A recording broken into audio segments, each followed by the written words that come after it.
Good evening. Welcome to the Cleveland Heights City Council Committee of the Whole for November 3rd, 2025. Addie, please take the roll.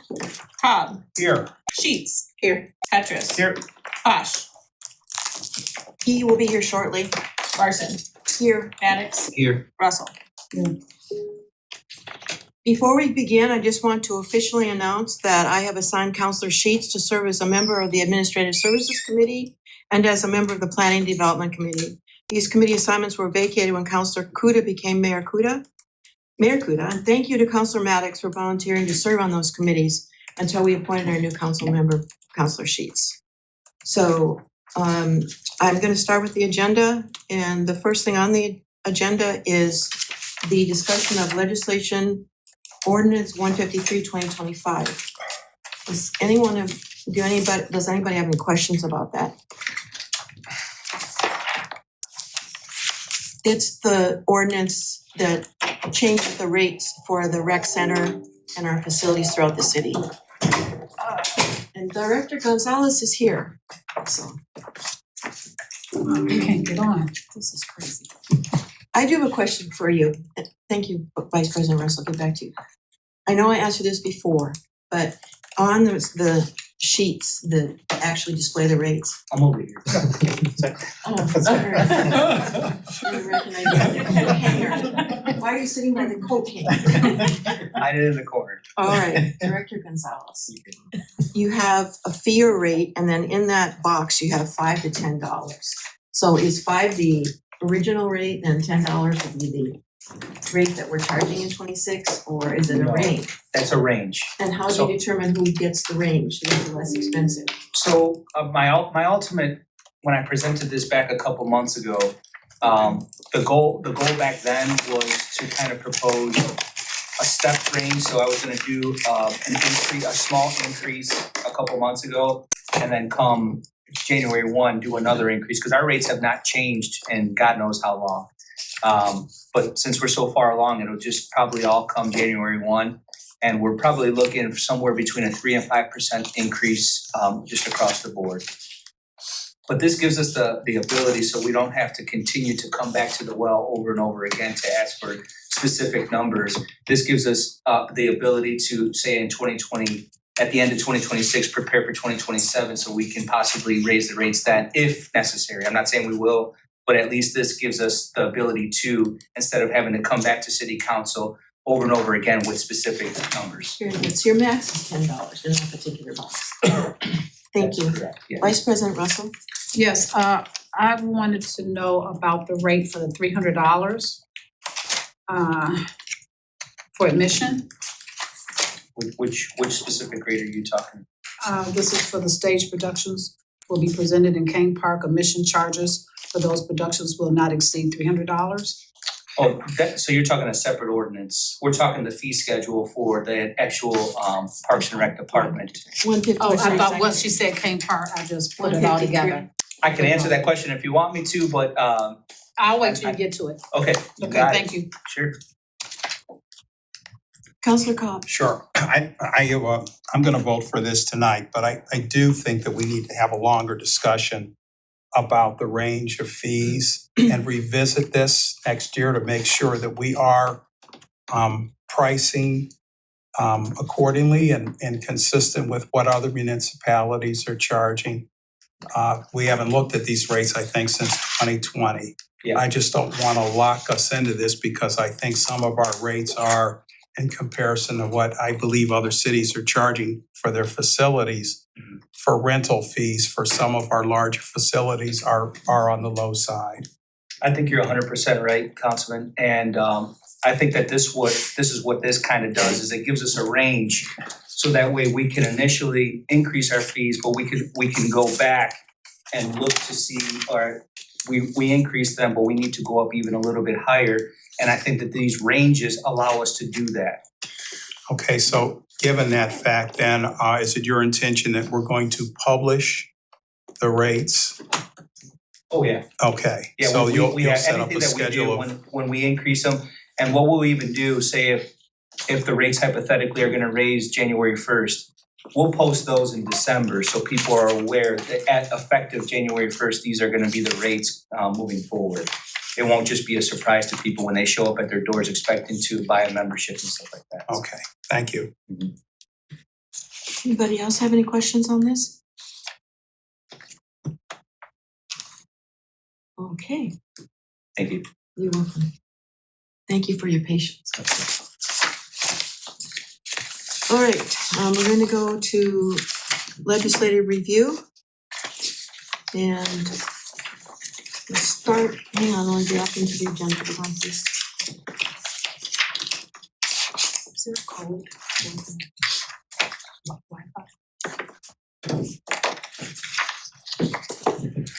Start. IT department had to put that. A couple times I had it, but it's not showing up now, so I lost everything. You need Wi-Fi? Mhm. I got my personal router if you need it. And the Wi-Fi code on the back. Thank you. Ordinance number 218-2025, an ordinance authorizing and approving the presentation of entertainment programs in Kane Park for the year 2026 and declaring the necessity that the legislation become immediately effective as an emergency measure. Discussion. Vice President Russell. Now you can answer that question. Sure, so the $300 mark was actually established in 2025. Mhm. So we're just continuing that. I'm not proposing to increase that rate. It's the same rate that, and that's the $300 number is what our ticket prices by ordinance maxes out at. So we can't charge more than $300 for any ticketed event down at King Park right now. Have we ever charged $300 for it? No. What's the highest ticket we ever? I think with the VIP circle, because they're with where it is with different artists, they have different riders in place that, you know, say like it might be a backstage meet and greet that adds on like $100 to the ticket price. So I think the most that we've ever been probably was the Isley Brothers this year, and we were close to $250, I think. But that was with the backstage VIP meet and greets that were part of the riders and everything. So the VIP is usually the ticket price for the $250. And that comes with the VIP far as a meet and greet, or what else comes with that? That's all negotiated in contracts. Okay, Yeah, Okay. we don't have like set prices. All the ticketing pricing is negotiated in contracts. mhm. And that comes with the VIP when it's, the tickets are higher. More than likely, yes. Okay, Yes. all right. I just want to make sure that we stay affordable for our residents as well. Yeah. It's our goal as well too, trust me. Okay. Go ahead. Just had a question about section 8, A, B, and C. And I guess D, just in terms of being able to shift the amount of people at an event, canceling at the event last minute. Could anyone just share, just because I got questions about that, what examples could be used in terms of authorizing the mayor to be able to shift the amount of people at an event or cancel an event, or shift it to just Cleveland Heights residents or things like that? So most of our contracts have a force majeure built into them, and the city's force majeure dictates our cancellation policies. Basically, it determines if we can move a date or if we can refund tickets, different things like that, and those are all usually built into artist contracts. So is this just for concerts or is this for any event held on the premises is why I'm just asking. So I'm just wondering what circumstances would the mayor be able to step in and say, hey, I know this was the contract, but no, based on whatever reasons, we're gonna limit either the attendance or cancel the event. I didn't know under what is that something that's ever been listed or, and I know you may not know any historically if this has ever happened. I'm just curious because I got it from a couple of folks. And the reason I'm asking is just because I could see it for concerts and other events, but sometimes there might be a social event or something that's happening. And so members of the community are saying, I don't want to rent that space for this. And based on what type of event it is, the city has decided that they don't want that or they can cancel at the last minute and cause harm to an organization. So I just wanted to know what the criteria might be or if this is something that we've ever utilized before. Well, Bill or Chris can probably jump in a little bit further in detail, but from my understanding is that this ordinance covers any contracted concert that happens at King Park. Okay. Mayor Kuda, the $80,000 that per production, is that going to be spent? You've talked about being able to book these acts now for the 2026 season. Yeah, So would the $80,000 per production amount be utilized now or spent now with the idea that it would actually be coming from the 2026 budget? it's just a matter of having money on hand for a deposit for any contracts that are executed now or, before the season starts. Okay, It's not gonna affect the cost of putting on the show. It's just, as I said earlier, it's the when we need the money. Mhm. And it's just gonna be, that's act to act, okay, thank you. Sure. Anybody else?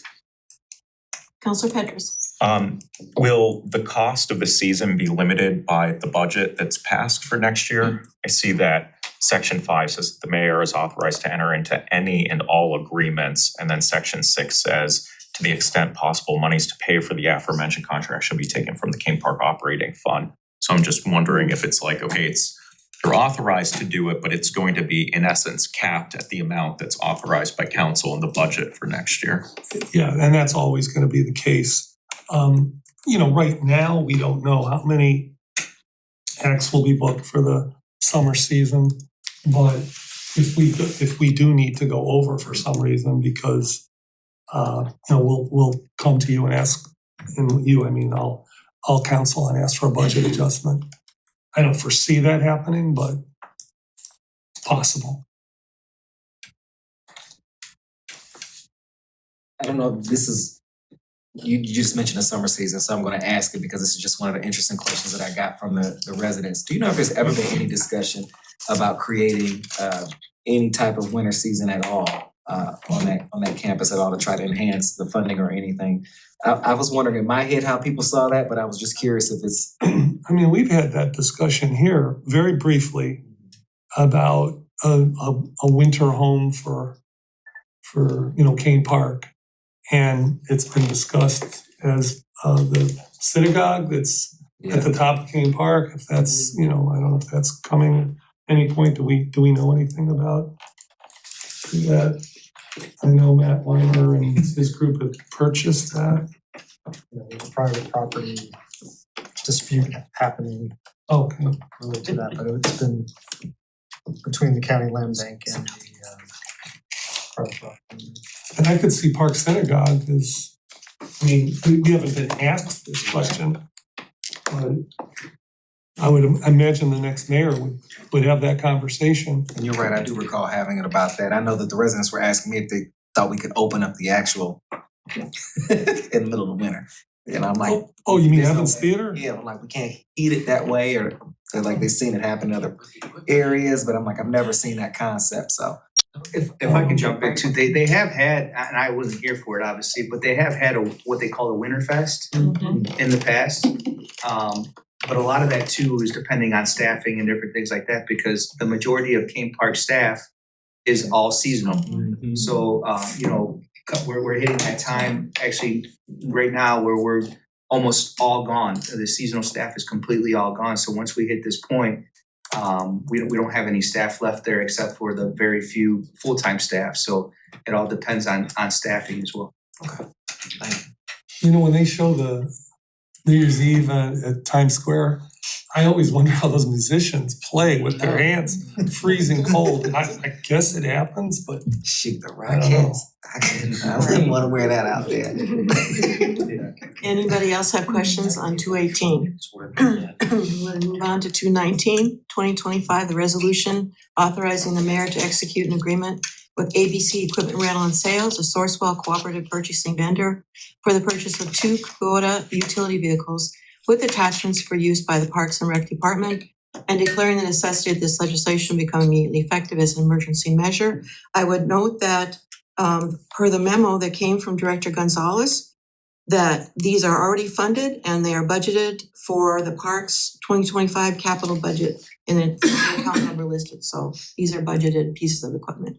So glad to see these go through. I'm excited. Any questions on that? I wanna pop a wheelie. You know what? You're gonna get a test drive, is that what you're saying? You got a helmet, so. I'm gonna go on to the next piece of legislation, which is, hold on.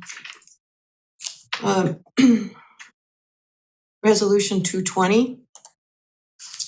And this is also for Parks and Rec. A resolution authorizing the mayor to execute an agreement with Best Truck Equipment Inc. for the purchase of 4 SCAG commercial mowers and 1 SCAG hurricane blower for use by the Parks and Rec Department. And also want to take note that these are budgeted in 2025. And there's an account number that they have been assigned to. Any questions on those?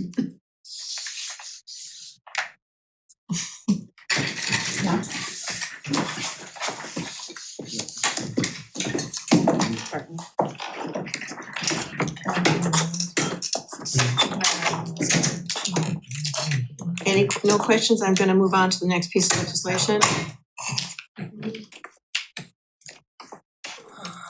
Do you think you gave me some bad luck? Oh, no. My mouse is not I'm so cooperating. sorry. Resolution 221. This is for Lead Safe Ohio.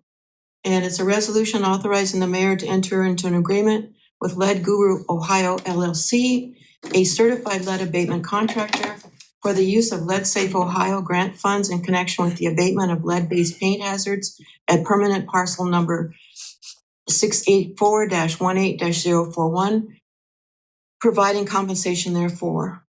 I do have a question on this. Are you prepared to answer? Yes. In circumstances where they're obviously doing abatement, the windows, the doors, paint, everything. And so it's really going to make this home very, very safe. Was there a child who was reported to have been poisoned there, or is it simply because this property owner wants to make their property that's older than 1978 free of lead? I don't know for this specific property, but typically it's because there's a child under the age of 5 there that really Yeah. sort of pushes it over the edge. Thank you. Any questions on this one?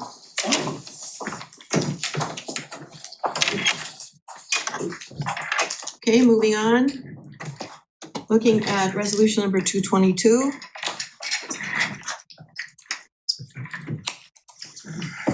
Resolution authorizing the mayor to apply for grant funding under the Cuyahoga County Department of Development's Community Development Supplemental Grant Program to make accessible improvements to Cleveland Heights public parks, and declaring the necessity that this legislation become immediately effective as an emergency measure. I did have one question, and although this is listed as a planning and development led piece of legislation, are you aware of what some of the accommodations that are gonna be made as a result of this grant? And so our ultimate goal is to put this money towards a brand new top playground at Dennison Park by the Splash Pad. Great. Any other questions? Can we go back one real quick? I apologize. So 2/21/2025, I did get a last minute change to that figure. So the total cost went up to 72,530 from what it was before, which was I think 70,994. Just Yeah. FYI. And you amended the legislation accordingly, correct? Okay. Okay. No questions? Great. 222 is taken care of, and we move on.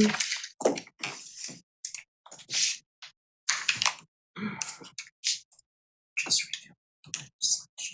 223. This is a resolution authorizing the mayor to execute a contract with Stantec Consulting Services, Inc. to prepare a housing needs assessment for the city of Cleveland Heights. Mayor Kuda. Yes. Actually, a two-part question. Will the results of the needs assessment be shared with council? And will the data that's used be a part of the decision-making process going forward for how we see housing in the city of Cleveland Heights. I mean, absolutely, go ahead. Yeah, I got presented this earlier, but those are two of the many reasons of why we want to do this housing needs assessment, is to share with all of you, because this is a collaborative effort when we are looking at housing in our city, and often I think we feel individually and together that we don't have the information that we need to make decisions. So that's number one. And number two is the intention is, yes, to use that data-driven information to be able to make those decisions when often people are expressing concerns or opinions that are based upon feelings or emotions.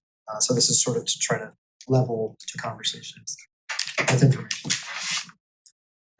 I didn't mean to put you on the spot, but I love this. Just for the public, could you give an example of how this could be used in terms of how we're looking at economic development, just so people can understand how this connects to what's happening in the community?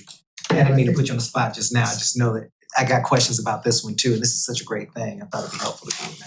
I'll answer the question in a different way. So there's a difference between a housing needs assessment and a housing or a market study. A market study is typically for the private sector to say, is there a market for this thing that you want to build? That's not what we're trying to answer here. What we're trying to say is, what are the needs of this community both today and tomorrow? So, for example, we know we're an aging population. That doesn't mean that we should only build senior housing. What do we need to do to make sure that we have, sort of sustainable demographics here for the next half century? This will look at the data and make recommendations, policy recommendations that can help us achieve that goal. I appreciate that. I think a lot of times what we see at this table is we're trying to do some great work, but we're coming at it based on conversations that we're having, feedback we're getting from the community, but not really hard data and saying this is what we need. And I think taking this approach, this strategic approach, I think we're actually going to see growth that way because we're targeting what we need, not just what we think. And so that's why I'm really, really excited about that, because you're right. Residents will ask, well, why are we targeting this type of project in this area? Not realizing there's a need for that, not just an opportunity to build anything there. And so I think coming at it from strategic standpoint, I think it's just great opportunities. Thanks. I also note that this is already budgeted for in 2025. Is this Vice President Russell. yes, did we, let me see, here.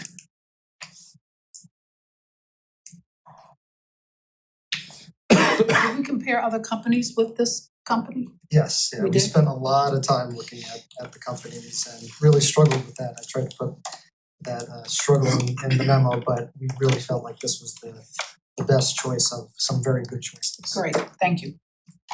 Any other questions on this legislation? All right, I'm going to proceed to Resolution 229-2025. A resolution authorizing the mayor to execute an agreement with Panzica Construction to provide the work necessary for the public improvement of renovating the kitchen areas in fire stations 1 and 2. Long overdue, Chief Harry. I would like to know what you're looking at as a completion date. We're not sure. This contract will allow the company to do the design specifications. And then when they have formatted some sort of a plan and materials wish list, then they'll put out the actual work to bid. I don't foresee it being a long drawn out problem, as most of the companies kind of that do the work start calming down about this time. And it is indoors. It is indoors.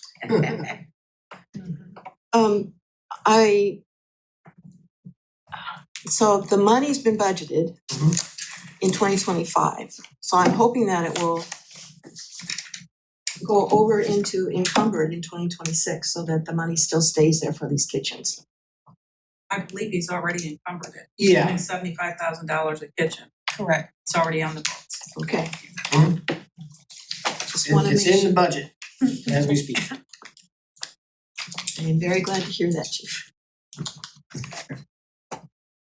All right, the next one is resolution number 224.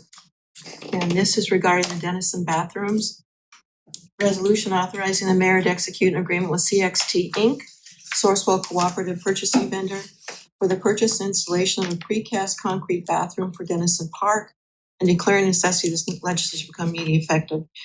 We should have added that all of these that we're dealing with right now are first reading, let's see, did we go into first reading? Only? This is first reading only, so I would like to know if I should assign this to municipal services and environmental sustainability.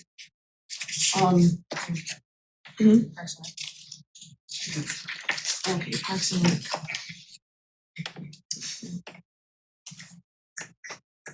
Or really community relations and recreation, which is Would you be amenable to holding a meeting of your committee to discuss this legislation? I'm gonna work with we'll get this. Okay, all right, thank you. So I'm assigning this, okay, so I trust that you'll get it scheduled, perhaps between now and the 17th, or if you can. All right. The next is ordinance 225-2025. And this is an ordinance amending part 13, building code of the codified ordinances of Cleveland Heights to update the city's regulations regarding public notice for the architectural board review. Director Zanf, would you just give a quick summary of this one, please? And I'm actually gonna turn it over to AKA Director Gonzalez. Yes. So, good evening, everybody. We did search on the city of Shaker Heights, for example, and Lakewood to update our procedures for ADR. And we realize we are having some extra procedures which shouldn't be done. It just wastes of our resource, our money, and time, of course. It's regarding when you have a project, for example, your house, changing windows, why do we have to notify the rest of the neighbors right to your next to your door? If you change your windows, it's your business, technically. And then we believe strongly this we should follow some of the other cities who updated already their system and procedures. And I recommend strongly to change this as soon as possible. Thank you. I'm going to assign this to Health, Housing and Building, and you do have a meeting on the 10th. We do, yeah. So will you add that to your agenda, please? Any other questions on that? The next ordinance is 220. Go ahead, Councilor Maddox. I'm sorry, you triggered another question in my head. I know we talked about notifying neighbors in terms of the windows and things. Have we ever seen, or is there any policy out there where we could ever require any contractor doing major work in a neighborhood to notify everyone of a contact for that property while they're doing that property so things come up? I know one of the things we get from residents all the time is they've been working on this property for 6 months, but they don't know who they are. And so I know we're pulling permits in that, but is there any way that we could require some type of notice to the folks on that street, this work is being done or required, or any type of information is that going to? I'm just curious. I'm just, it is. We notify usually the neighborhoods if there's something is gonna affect their like streets or something, yes. Definitely there should be notification to the public. But as far as this is purely for one single family, for example, which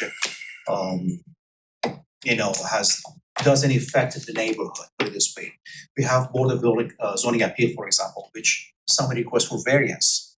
That variance may change the neighborhood's activity. Definitely the neighborhood has to be notified.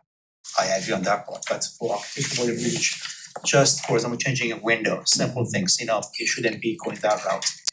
Of course, still is gonna be on a public notification, like people on the website. Still, public can join a meeting if they want to. Also another thing we are doing with ABR is we're gonna try to make it available for Zoom online meetings, which makes it much more available for people and flexibility for people like, okay, I cannot attend, I cannot drive 2 hours or an hour and a half to get to this meeting, so I can go online and attend the meeting as well. So that's what the whole procedure is. So, thank you. Will this pertain to fencing as well? And people adding fencing around their property? Fencing actually it goes first to the zoning part, which they have to review if they're adding something, if they're providing the proper documents. Unfortunately, the cities cannot at this point request or force people to get their survey done. I'm sure some municipalities may do that. They may ask, hey, before you're gonna put your fence, we are requesting your survey done, which are expensive. But here we have our legal document, which is stated here, as the best of your knowledge, these are the documents you're providing, and we're gonna make sure this fence gonna be built properly. And they go through the procedure of the permits, and that's it. And making sure it's not on someone else's property, on Correct. your property. Technically, they're signing a paper that at best of their knowledge, they know their property line. But at some point, those things can cause issues. Right away, the next door neighbor is gonna go get their survey done, and then what we gonna do? So these are the part which the law department help us a lot to have our paperwork done properly, so we know what we are following is correct. Okay. We love the fence cases. I've had a lot of people ask me about fences, so I wanted to bring that up. Anybody else wanna discuss that? I'm gonna move on to the two big ones that are on here this evening. Two of the big ones. Ordinance 226-2025, which is an ordinance, excuse me.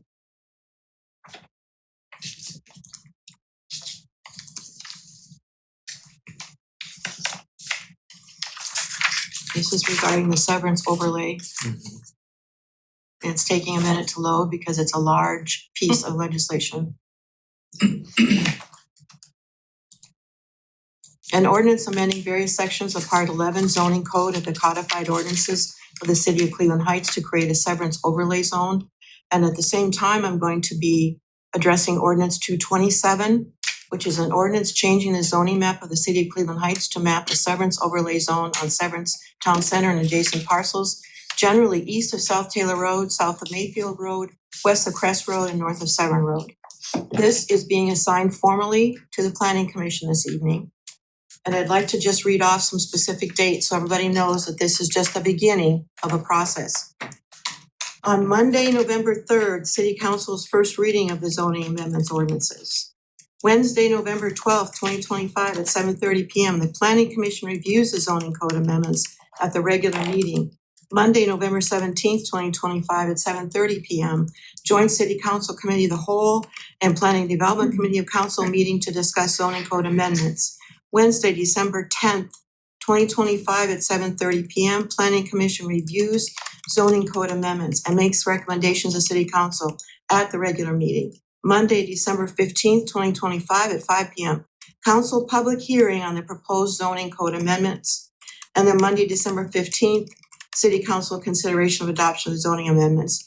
All of these dates are on the website under the Severance Redevelopment Plan. You can go on the city website and look those over. And at this time, Ryan Porter's not gonna make a presentation. We had that last week, so if it's okay with everybody, I'm going to move on to the next piece of legislation. So that won't be referred to the Planning and Development Committee even after it comes from the commission? Council President, if I could, there was a discussion actually in the prior arrangement with Mayor Kuda as president about, since this is such a project of import, of doing that in this joint session of council as committee of the whole and the planning and development committee. So in a way, it's referred to the P&D committee, but it's just holding that joint meeting on the 17th. Okay, that's fine. Thank you. Councilor Petrus. Did I hear correctly, and I may not have, that both the public hearing and the vote for adoption are on 12/15? Yes. So the public hearing's at 5 and vote for adoptions at 7:30. Is there a possibility that we might be able to have a public hearing sooner so that if there's anything brought up during it, that we might be able to? I'm gonna defer to Director Zamp on this, please. We had long discussions with the clerk and with law about the timing, for our code and the state law. And in order to fit everything in this year in your regularly scheduled meetings, really the 12th, December 12th would be the earliest that you could hold that public hearing, which is a Friday. So we have proposed having it on the regularly scheduled meeting at an earlier date and time. But this is a good opportunity to say that we may be requesting a special meeting of council, understanding that doing it the same night is something that may be too much to ask for. So we wanna plant that seed now, we don't wanna make that formal request until we sort of see how this plays out over the next couple of weeks. And especially with the piece of this significance, as you said. I mean, if council is prepared and wants to move forward immediately after the public hearing that night, it could, all the timelines would work. If council is not, then you shouldn't move forward at that time. Councilor Maddox? Just from my understanding, the joint meetings with the Planning and Development Committee of Council I was just and gonna the ask that Planning question. Commission. No, the committee of the whole. Oh, I thought you said a joint meeting, so He okay. did, he Oh, was saying that the being Calling the referred committee to, being referred to the Planning and Development Committee, but it's going to be in the committee of the whole. the discussion. Mm-hmm. Got it. Okay. Why I thought I heard Yeah, joint, I'm Kuda. sorry. So did I understand you right, we cannot have a meeting before December 12th? I'm sorry, a hearing before December 12th? Okay, so I see what you're saying now. It'll be an option for council to vote that night Councilor or Perkins? have a special meeting. So is it the case that that December 12th date is determined in part because of the planning commission meeting? Yes. So is there a possibility that the planning commission meeting could be moved forward and that public hearing could be made sooner? I'm just envisioning residents being or feeling like they're being caught off guard, even though Ryan has done a really good job at coming to so many of our meetings and giving presentations. I feel like remembering back to the discussions about the proposed charter changes, some people felt like we weren't actually interested in hearing their feedback because we were going to vote on it, shortly thereafter. And for me personally, I'm fine with voting on the 15th, keeping that as the date that we vote on it, but maybe moving the public hearing sooner if we could, I feel. We thought about that. The challenge is that the noticing for the planning commission meeting on the 12th has already occurred. And in fact, it's going out to about 450 residences, that are surrounding the property. So to move that up, I don't think we have enough time in our noticing requirements to move up that planning commission meeting. Put it in the, But in the e-news. everything is Information out. being recorded, whether it's live streamed or planning commission meetings are being recorded through Go2. So there's an opportunity for people to view all of that, no matter what. And if I might, the planning commission, under the city's ordinances, and again, this is consistent with state law, has to have at least 30 days available to it to consider the legislation. So they can act more quickly than 30 days, but I think it's not, council is not able to dictate an earlier meeting date and decision date for the. Councilor Final question, if I could, and really this is directed to Ryan, if it's okay, and if it's something that you prefer to answer later, that's also fine. If council were to choose to not vote on the 15th, how would that impact your process? If we were to choose to vote later? I mean, listen, council could always vote no too also, right? So I can't, it's up to you guys to approve or disapprove it. To be honest with you, until this moment, I thought we were targeting December 2nd for a public hearing. I didn't know like all the rules that we had to push it. So I would just say that Director Zam's suggestion would be my preference, which is you have the option to vote on the 15th, but start talking about a special meeting after that if you're not prepared to vote that night. But I would, it's pretty critical that you give me yay or nay before the end of the year. Okay. Councilor Cobb? I would prefer to have a special meeting that week.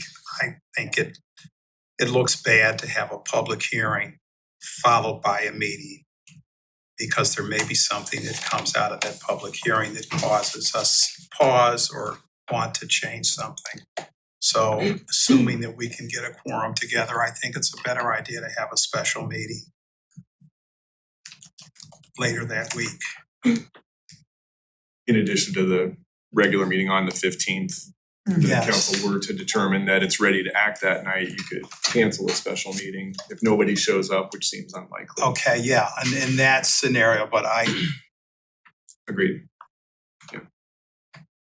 Is everybody in agreement that they'd like to see that happen, that we get another meeting scheduled as an in case, just in case? Yeah, You don't have to do it right now, but send me your availability on the evenings of the 17th and the 18th, please. Sorry and thank you. It's a pretty special project. Vice President Russell, I'm going to move on very quickly here, so can you make it quick? Yes, I just wanted to, and maybe he can explain it later, I just wanted to know what is the overlay zone? So if people who are not aware of that, what is considered a overlay zone? So it's considered an overlay zone because it doesn't change the existing zoning. Okay, It sits on top of the existing zoning and it's optional. So all the property owners that are on site or around that boundary today can keep their zoning if they want to. okay, Or they can opt into the new zoning code, but that comes with rules of the road that are new and things that are all part of the new code. thank you, appreciate that. Alright. The next resolution is 228, Ohio Department of Development Advanced Energy Fund Grant.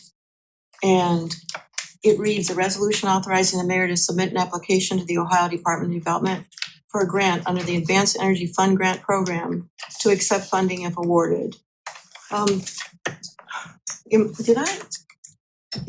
this supposed to be on first reading consideration requested, or is this okay to go 2 council meetings out? I don't know, there was some correspondence occurring with the city administrator and Deputy Director Heltzel. I'm not sure where that ended up.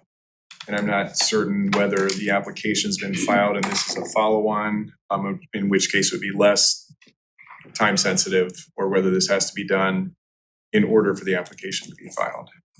Has the application been filed? The application has to be filed. Okay, so then my other dilemma is I would assign it to Municipal Services and Environmental Sustainability. I don't have a meeting until November 18th. So that would move it up to December 1st for voting. Would that be okay since you have filed the application? Yes, that should be fine. Thank you. Okay. It's a really great grant to have coming out. I did want to ask, we are providing matching funds. We talked about this at our meeting, so $230,771 in matching funds. And will that be coming, where will we take it from until we get the grant money? Hopefully get the grant money too. Right. It would still be payable with the grant money. It is the city's match to the grant money, so it doesn't go away. Okay. It will come out of capital. The entire amount for the state of Ohio under this grant is $8 million. The city of Cleveland Heights is applying for $2 million. And we put in a 10% as opposed to a 20% match because we didn't want to tie up $400,000 as opposed to $200,000. So if the grant is successful, you'll get the $2 million and our match will be $200,000. Exciting. I hope we get it. You'll let us know as soon as you know, right? Absolutely. Okay. The next ordinance is on second reading, and it's the one we just talked about, ordinance 153-2025 for changing the rates and fees for the facilities. I'm not gonna read that again. We'll put it up for a vote this evening. Then there's resolution 214-2025, resolution authorizing a grant agreement with the Noble Area Business Association. I'm expecting some discussion on this, so please raise your hand if you'd like to participate. Councilor Sheets. I had questions about the budget that was submitted for the NAVA project.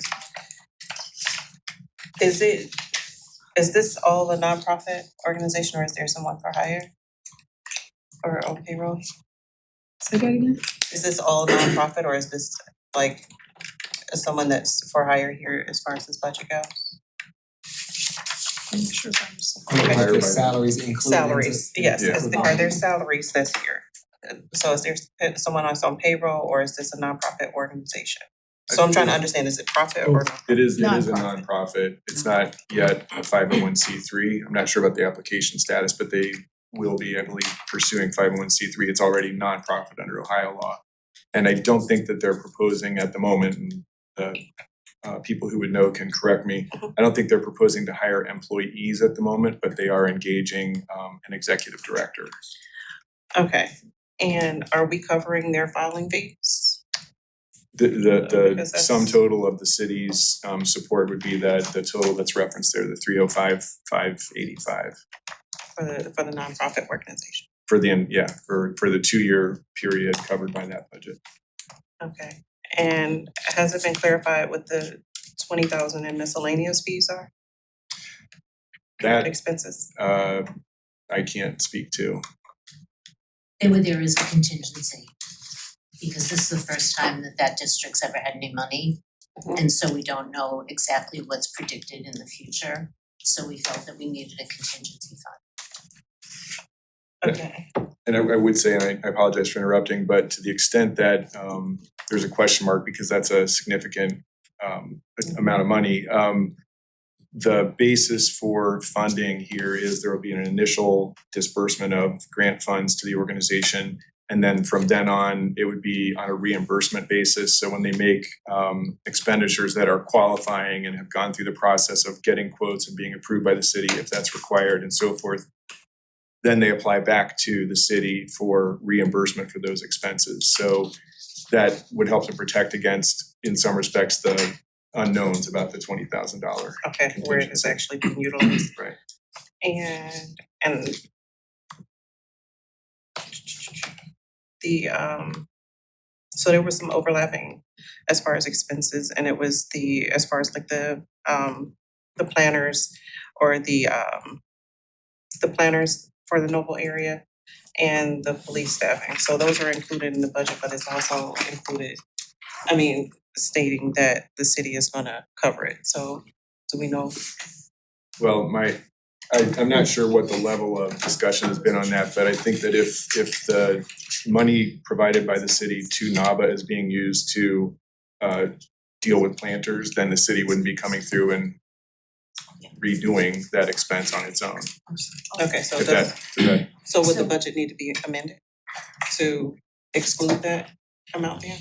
not at this time, but potentially in the future, they could rejigger the And part of that expenditures. conversation about landscaping, based on some input by Councilman Cobb, was that the city would absorb some of the money for the landscaping, so we reduced the amount of landscaping cost on the second proposal of the budget, so that Noble would not have to absorb all of the landscaping fees, but that's again up for conversation. And did we receive the estimates for the websites? Well, so there were some website expenses that were projected for purposes of the budget, I believe. And I think a number of people raised to our attention something that we noticed the first time we looked at it also, which is it looks like it's $4,800 a month. And I think that's an annual figure. Right, that's the annual, but for Right. $400, I'm sorry, $400 a month It says both, for a right? website. And then, So they will, they will have to still get, so that was projected, I don't know how that was developed, but that was included in the budget. But in order to be reimbursed, they would still need to go through the quoting process to get written quotes for that service and then select from there. okay. So will there be marketing on this website also? Yes, Okay. I mean, right now, the way that the website's designed, it wouldn't specifically have advertising, but we would be featuring events and we would invite all of the merchants on Noble to input as much as possible so that we have really an indicative website of what Noble's capabilities are in full. Okay. In terms of whether we're accepting advertising per se, like paid advertising, we would not be doing that. Okay. Alrighty, and the last question is for the mural. The mural right now is out for quotes. There was conversation about the fact that Future Heights was allocating dollars towards the Noble mural, and that was dismissed temporarily because of conversations with with Heights Arts. And so right now, Heights Arts is saying that it is not providing any funding for murals on Noble. And so this was our first run in terms of getting a bid for murals, but everything on this budget is negotiable at this point to the law director's point, because we have to send things out for bid. Okay. Anyone else? Is the snow plowing all worked out? I saw a few emails about it, just wanted to make sure. We have not signed a contract at the present time because the budget is not approved, and so I felt that it was not prudent for me to be signing on Noble's behalf.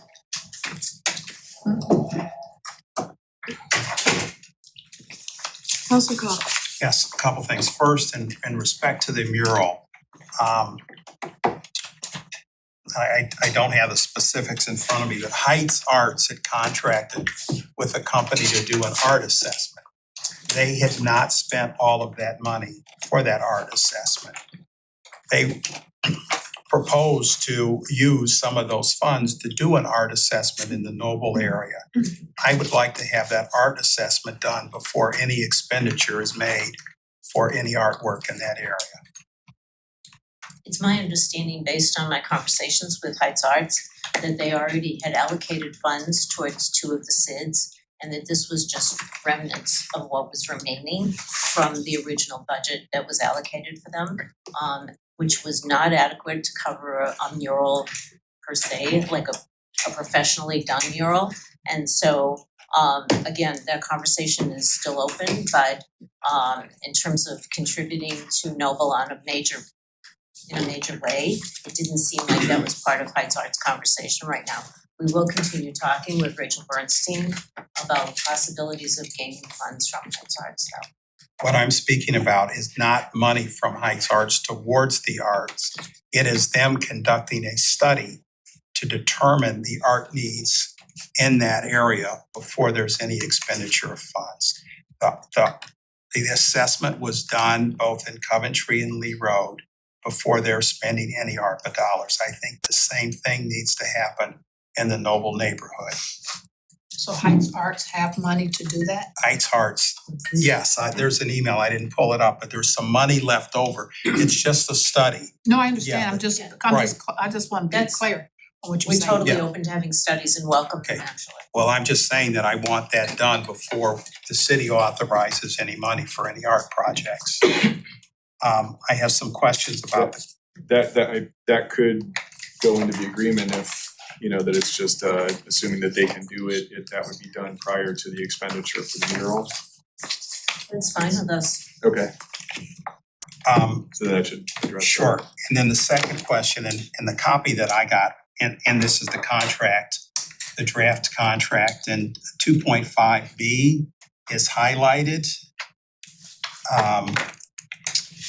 Is there any particular reason why it's highlighted? This is the conflict provision, There's highlighting in a few places. right? And, Oh, I think that's a remnant, okay, that's just I believe there should be an outright prohibition for any member, officer, director, or employee to have any interest in a contract. In other words, the directors and their members, they should not be contracting with themselves to provide services. That same prohibition would exist if it were a SID. So they'd be subject to the same ethics requirements as the SID members would be.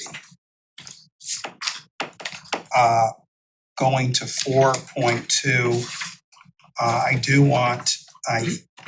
do believe that, and I understand they don't have it yet, but I do believe that they should be required to obtain 501c3 status. The articles, We are filing for that already. okay, But so, the holdup right now is through IRS. Right. And primarily because of the government shutdown on top of everything else. But IRS also has limited capabilities and they're at a 6 to 9 month delay. and I, So we've already filed for to try to expedite that. but have not received any notice based on the government shutdown right now. That is correct. A nonprofit was just told today 9 months, and even trying to expedite it, they're looking at another $7,000 in processing to try to push it through. It's a mess. Yeah. So I appreciate that. Whatever time is needed to make sure that you get that status. I wanna have a provision in this agreement that does say that that's gonna happen. So is your suggestion, Councilman, that 501c3 status be obtained prior to any No, disbursement? I'm not, Okay. no, I'm just saying that they should be keeping Okay, that going forward and that and at some point that needs to happen. so we could have an application deadline certainly in there, and we can figure out when that would happen. We could have a blank for right now. Is it already in? It's applied, yeah. Yeah, It's Okay. already, we're just Applied. waiting. Yeah. Okay. And then the other thing is, and I don't know if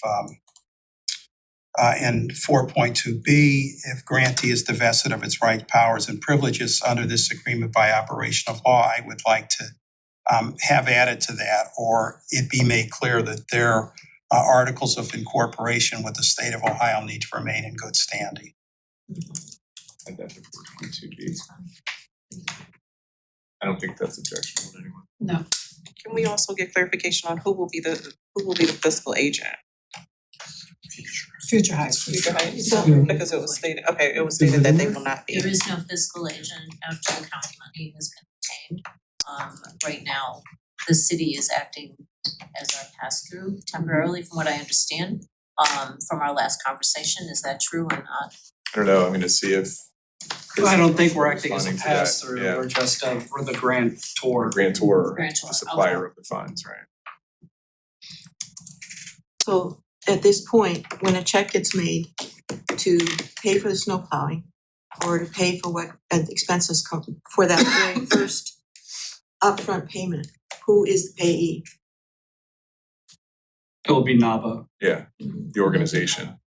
So you have a checking account that's got NABA on it then? We have not, because we have no money from the city at this time. So, Okay, Counselor Cobb? Until we get funded, we have That'll no be a money. check that gets positive. Right, exactly. Counselor Call Cobb? to open the account. What happened with the money from the county? The county money is going through a fiscal agent, it's going through Future Heights. are we not able to use Future Heights for this?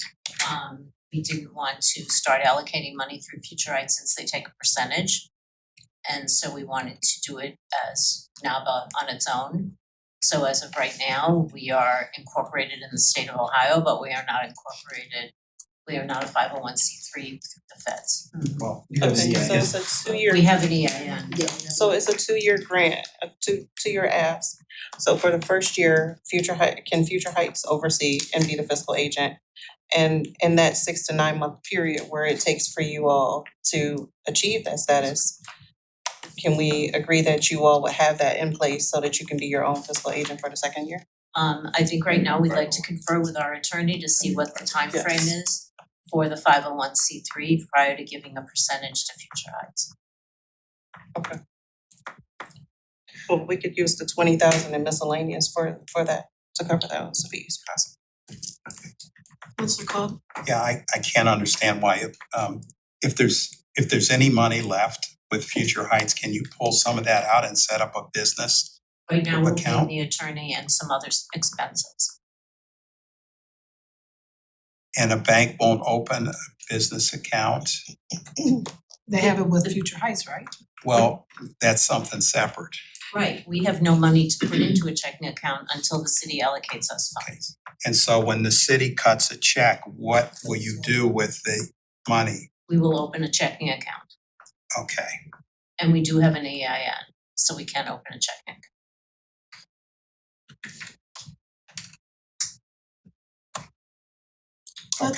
Let the record show that Counselor Posh has joined us. I would like to verify, these are not ARPA funds that are funding this organization, okay? It's not ARPA funds. From Assistant Law Director Heltzel, he said, these funds are part of the approximately $3 million that were transferred back to the general fund when that amount of ARPA funds was appropriated to pay salaries or eligible expenses under the revenue replacement expenditure category. So my question is to you, City Administrator Dumas, would this $300,000, is it reflected as encumbered in the General Fund 101 or is it reflected as unencumbered in General Fund 101? Once the city awards it, then we would encumber it. The source of it, I can't be specific on. If that's meant to come from the general fund, then once you make the award, we would encumber it from the general fund and set up an account for this organization. So it's conceivable this would be coming from unencumbered funds then, the cash. I don't know where the intent was for the funding to come from. I mean, I just, have a shorter life here, so I don't know where it was coming from, but if it was the intent to come from the general fund, you are correct. We would make a transfer from the general fund and set up an activity fund for NAPA.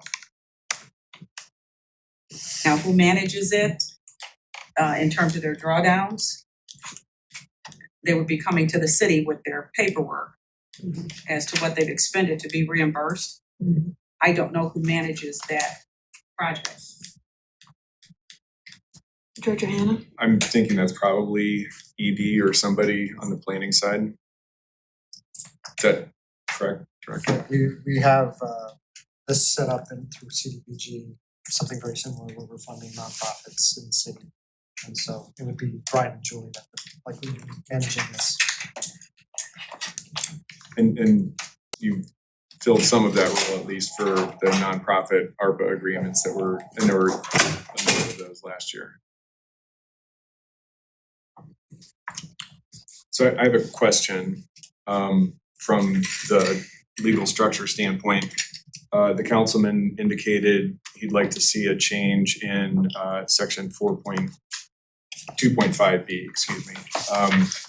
with regard to the conflict and any purchases from anyone who has a relationship with a vendor. I don't know what the rest of council's feeling is on that. We drafted this language to address what we believe is the reality that there is the possibility that a related vendor might have an opportunity to try to provide some of these services that are provided for in the budget. But as a result, the requirement here indicates that if there's any such contract that is going to be approved, it has to be approved in advance by the city to speak to the quote and other requirements. My point being that may or may not, I can't speak to that, but that may be an important issue for NABA. And so I think it's something that ought to be talked through a little bit prior to council taking action on the agreement. And I don't know how NABA feels about it. This language would allow, it requires that any relationships be disclosed. And it requires that any contract with a related entity be approved by the city prior to being awarded. But that's different than saying that no such contract can be entered into.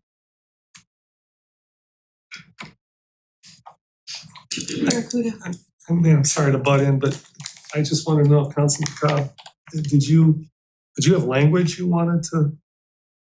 I mean, I'm just trying to understand this. Was there some language you wanted to insert as an amendment? Well, I just think that there should be a prohibition against contracting amongst the officers, directors, employees, and the members with the organization. It's a conflict of interest. Mm-hmm. Your duty and loyalty and obligation is to the entity itself.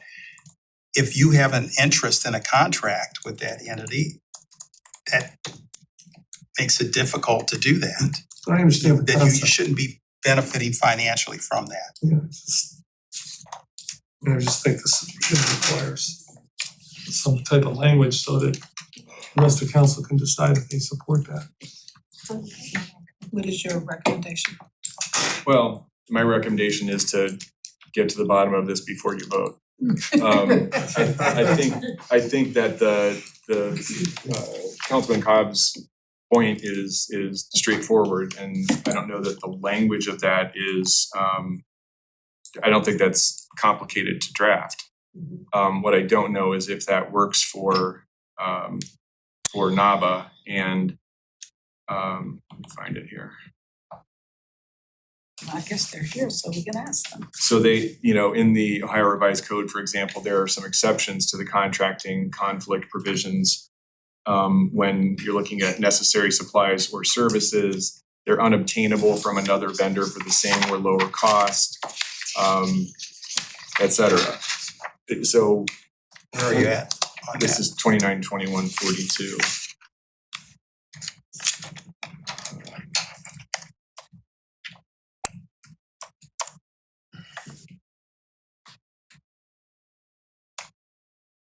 Subsection C. The treatment accorded to the political subdivision or governmental agency, because again, that's what the statute refers to, is either preferential to or the same as that accorded to other customers or clients in similar transactions. This part is tricky, but the entire transaction is conducted at arm's length, so that's one of the purposes of the quoting requirements, and the requirement for city approval is to try to put into place some sort of framework that would provide those same safeguards. So that covers, basically, because the city has to approve whatever bidding process. Yeah, for any related entity transaction, the city's prior approval and the board's prior approval with full disclosure to the board would be required. I'm gonna move this along. Councilor Maddox, can you ask a quick question? Yes, not question, actually, it's a just suggestion for NAPA. I put on my banker's hat just real quick because I think if there's anything that you can do to come up with $100 donation from anyone to open that account early, I think it'll help. And the only reason is there are some banks in the Cleveland area that will require the entire 501c3 process be completed, and others that'll just take the EIN. I just don't want you stuck with the check you can't cash. That way, that part of the process is cleaner. Plus, I know in terms of auditing, some reporting, they may wanna see that deposit going in and that trail, and it's just easier for you to have it. I just don't want you to get caught up that way, but I know some nonprofits do end up with that issue. But there are several that'll do it with the EIN, but not all banks. So I just didn't want you to get caught that way, just in case. Appreciate that. Councilor Bosch. I think in the scope of, and first of all, I apologize if this was already brought up. I think this needs to be sustainable. I mean, we're making an investment in a very good project. But I wanna see it last in years 3, 4, and 5 and so forth. Would everybody be agreeable to add a line item in the scope of work that, one of the deliverables after the second year is trying to find a sustainable means to make, either turn this into a SID or find a sustainable funding route.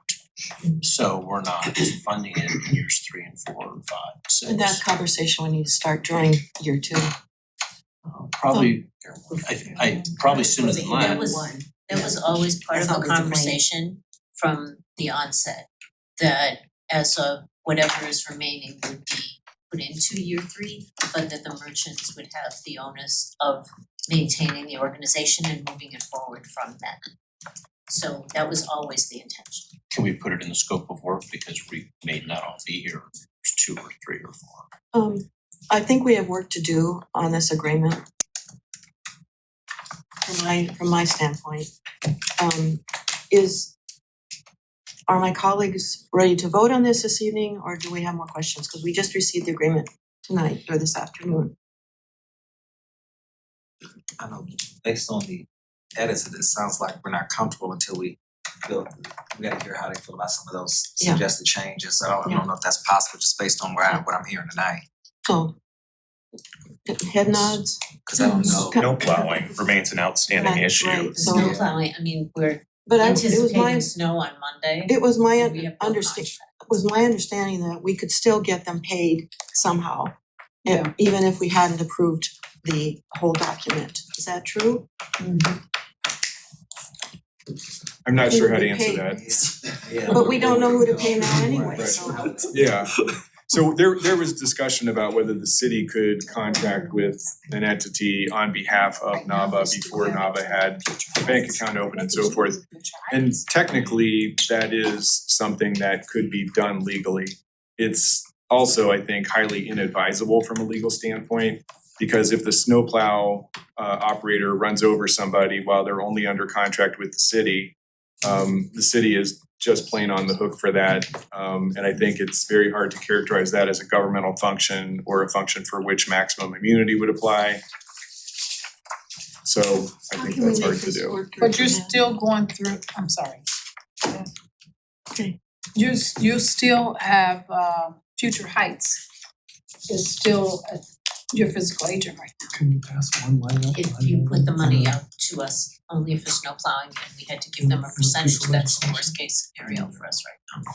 It's just a percentage, it's just a small. What is the percentage, you know? 5%. So we have It's a way to make it happen. We have to give enough to cover cover it. the So, 5%. yes, the contract But could and we 5%. increase the amount to cover that? I mean, we do that when we use a credit card, right? Right. We increase the amount to cover the fee, so would it be possible, once you have the contract, the bid that's been accepted, to add the 5% onto it? So we could go through Future Heights. So the city could go through Future Heights? Yeah, to pay, The check would go through Future Heights, then Future Heights would pay them. Does Future Heights still have, oh, those funds weren't earmarked for that purpose from the county? Right. Okay. I can talk to someone at Future Heights. thank you. Yeah. Thank you. And this is, I think this is a better way to approach this than adopting something that doesn't have a comfort level and where these issues haven't been hammered out. And I know there's a desire to get this done immediately, and I think it can be done very quickly with a couple of these questions resolved. But there hasn't been snow plowing previously, right? In the same way that this has been done, and so it seems like a good thing to pursue. But if there's one snowfall that's not covered, that shouldn't doom the project, is my thinking. The problem is that the contractor will close out for the season and we won't have any opportunity for the rest of the winter. I mean, right now, we've extended the deadline beyond where we should be. Most of the contracts are signed by August, early September. And so as a favor to me, because he knows who I am, he said that he would extend the contract. So this is way beyond what should have been asked of anybody at this point. It didn't come to, well, it came to the city, but it didn't come to staff until mid-September, as you know, so. Yeah. I don't know if there's a way to, hopefully he's not listening, to lean on him because you Can't have do it this any more than this we've done right relationship. I Okay, mean, this is, they're expecting snow on Monday and to come back to him now and say, it's already snowing and are you gonna take another contract, throws off his team, they've got schedules. So in respect to his business and the way he operates, I think that's unfair. Are we able to look into another contractor? We've looked into other contractors, they were 3 times as high. Okay, are we able to share it in a circular and put it out for an open bid? Well, again, almost every, and the law director is aware of this, I've contacted 6 companies. Mhm. Most of them don't wanna do sidewalk plowing because they would rather do lots because it's more beneficial for them financially. And so finding someone that's even willing to talk to us at this point is problematic. I would also suggest that you don't have a checking account, so even if we cut you a check, there's no place to put the money. Well, Future Heights would be paying Future Heights. as a Okay, fiscal so- agent. So I wasn't sure if we were confirming the Future Heights could be the fiscal agent or not. They already are. They already are, So that's where the money can go, yes. but Director Hannah's not happy well, with that. that's under, that amount is under council's required approval Right. threshold. So I would say, let us take that under advisement and hash it out. Okay, all right, very quickly, Vice Yeah. President Russell. No, I would like, since we're all here, I would like to identify the issues or the problems that we need to adjust so that we are all on the same page if there's one or two or three issues. Addie's been taking notes and I think she can share that with us via an email because we need to move. Well, I want NAVA to be aware of what those issues may be so that they're aware of what they may need to She be can answered. share it with Myra as well. And she can include them on the email. I'd rather do it that way. Okay, and then if there's any concern, you can email us back. It's going back Just and so I'm forth. clear about the If there's any situation, concern, don't email council back. You know.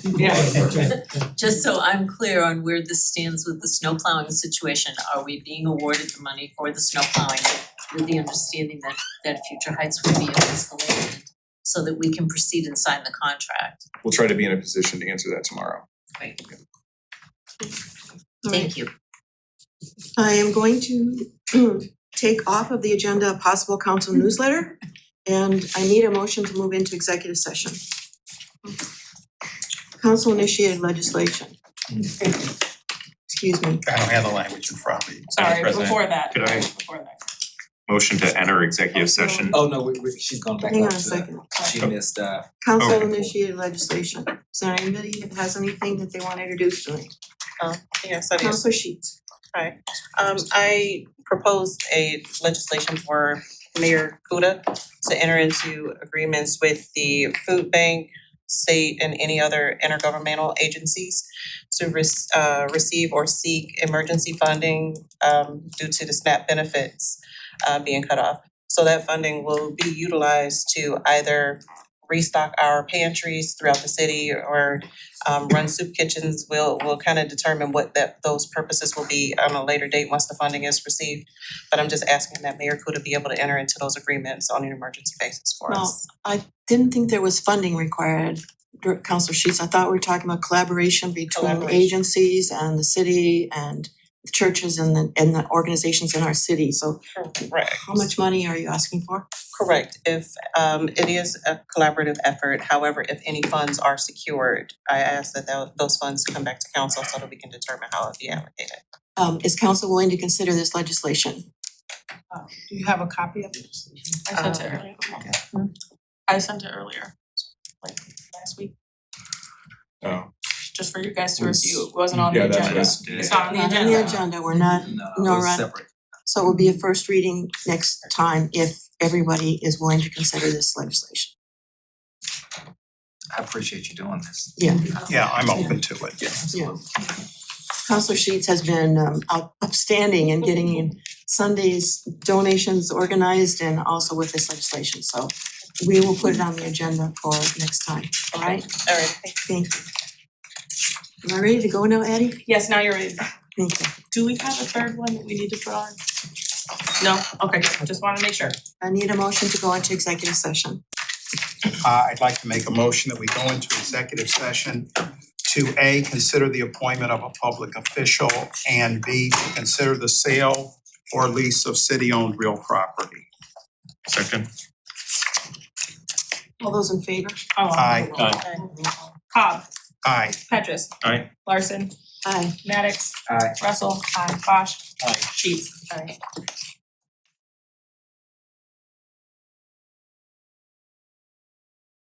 All right, we're back. Thank you very much. Okay. Councilor Cobb. So I had an Administrative Services Committee meeting last week, and one of the things that we discussed was a follow-up to what Mayor Kuda had suggested on the Arts Commission, and that was changing it over to city council appointments. This is a 7 to 11 member board, and then Council Member Petrus wanted us to discuss in committee of the whole whether we wanted to leave some of those appointments with the mayor. And I don't know how everyone feels about that. I'm fine with having the mayor have 3 appointments out of the 7 minimum. I think that's a great idea. Anything we can do now to help start that, Yeah. absolutely. Okay, so I'll revise that legislation. And then the other thing, we have so many great applicants for our Climate and Environmental Sustainability Committee. And there's so much interest in going onto that committee that we would like to recommend expanding that committee from 7 to 9 members. I think they would very much appreciate that, the committee would. So if that's good with everyone, I'll get that legislation drafted and I'll get it all to the law department to review. So hopefully we can have it to vote on at our next meeting. And that was all I had. Thank you. You're very welcome. Does anybody have other? All right, then we are going to adjourn the committee of the whole and move into council chambers. Woo, right, it's